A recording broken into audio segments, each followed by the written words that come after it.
Because the Bible record of the Israelites conquering and inhabiting Canaan has been disputed, we show here some of the evidence for it.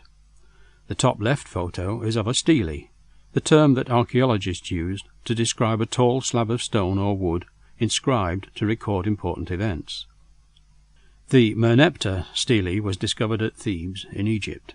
It has been dated to about 1210 BC, when Israel was ruled by judges. It's made of granite and contains an inscription by the Egyptian king Merneptah. The main part of this concerns his war with Libya, but in its final 2 lines he states that he also fought against the Israelites. So it's sometimes called the Israel stele, because it's easily the earliest documentary mention of the name Israel. To the right is a photo of excavations at Tel Dan in northern Israel at the foot of Mount Hermon. Evidence has been discovered there of temple worship in the time of Israel's kings. This ties in with the Bible account of Jeroboam reigning over a breakaway kingdom north of and independent of Judah. He introduced a system of religion that meant that his people didn't have to go over the border with Judah to the temple at Jerusalem. Dan was one of the new centers of worship that Jeroboam set up in the far north.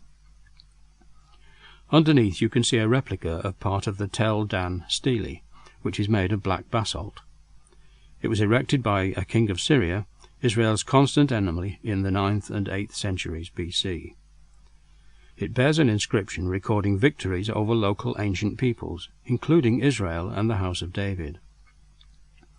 This is the first time the name David has been found at any archaeological site. It confirms that King David existed, which some scholars have denied. Another king mentioned in the Bible is the subject of the exhibit displayed bottom left of the panel. The Uzziah tablet inscription was discovered in a convent in the Mount of Olives outside Jerusalem.